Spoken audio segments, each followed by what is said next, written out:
Starting at the bottom, we have the cricoid cartilage, and on top of that posteriorly, we have the arytenoids, which are attached to the cricoid cartilage by the cricoarytenoid joints, shown here. And these allow the arytenoids to slide together or forward or tilt down. And at the tip of the arytenoids, we have the corniculate cartilage in there. Then from the front, we have the thyroid cartilage, which sits on top of the cricoid cartilage and is connected by the cricothyroid joint over here, which allows the thyroid to tilt forward and back. From the inside, you can see the vocal folds represented by these rubber bands, which are connected to the anterior side of the thyroid and the vocal processes of the arytenoids. This is the epiglottis, which is connected to the thyroid and folds over to protect the vocal folds. And then we have the hyoid bone, which is attached to the superior cornea of the thyroid cartilage over here, and is the only floating bone.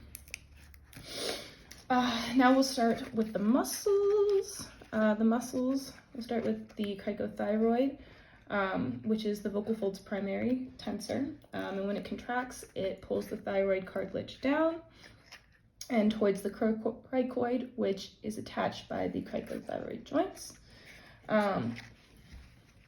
This motion of the thyroid cartilage being pulled down and away from the arytenoids stretches the vocal folds, which tightens and thins them, which raises the pitch of the voice. So tightens and thins, loosens them, tightens and thins, loosens them. It should also be noted that the loudness is governed by the pressure of air going through the vocal folds. So with increased airflow, the folds will be blown further apart like this, increasing the amplitude of the produced vibrations for a louder sound, and the tension of the vocal folds what determines the pitch, like we talked about earlier. So the higher the tension of the vocal folds, like this, then the higher the frequency of the vocal fold vibrations. Next, we have the interarytenoid muscles. The first is the pink one underneath here. It's the transverse, which wraps around the arytenoids and allows them to slide together. Then we have the oblique arytenoids, which lie on top of the transverse and help hold the apexes together. So basically both of these muscles adduct the arytenoids by pulling them together, as you can see. Next, we have the lateral cricoarytenoid muscles, which run from the lateral portions right here. From the lateral portion of the cricoid to the muscular processes of the arytenoids, and when it contracts, it pulls the muscular processes and points the vocal processes towards each other. So it pulls and adducts the vocal processes while adducting the vocal folds. So like this, away, away, like that. Next, we have the posterior cricoarytenoids right here, which attaches to the posterior of the cricoid cartilage and to the muscular processes of the arytenoid. And when it contracts, it tilts the arytenoids back, pulling the vocal processes up and away from each other.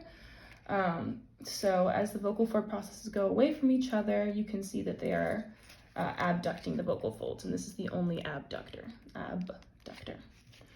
Finally, we have the recurrent laryngeal nerve and the superior laryngeal nerve, which are branches of the vagus nerve. So the SLN, which is the blue one here, splits into two, and the internal branch from here, the internal branch supplies sensation to the interior portion of the upper part of the larynx, while the external branch supplies the motor innervation to the cricothyroid muscle. And then the RLN, the recurrent, is on the inside here and innervates all intrinsic muscles except for that cricothyroid muscle. And that's the larynx. So the hands start in the adducted position, and then air pressure pushes the vocal folds apart from the inferior edge to the superior edge, like this, and closing again from the inferior to the superior, like a wave. So they're pushed apart like this, you can see it like that, and then they are pulled back together through elasticity which wants to snap them together, and the negative pressure between the vocal folds, which sucks them back together. So this is one oscillation.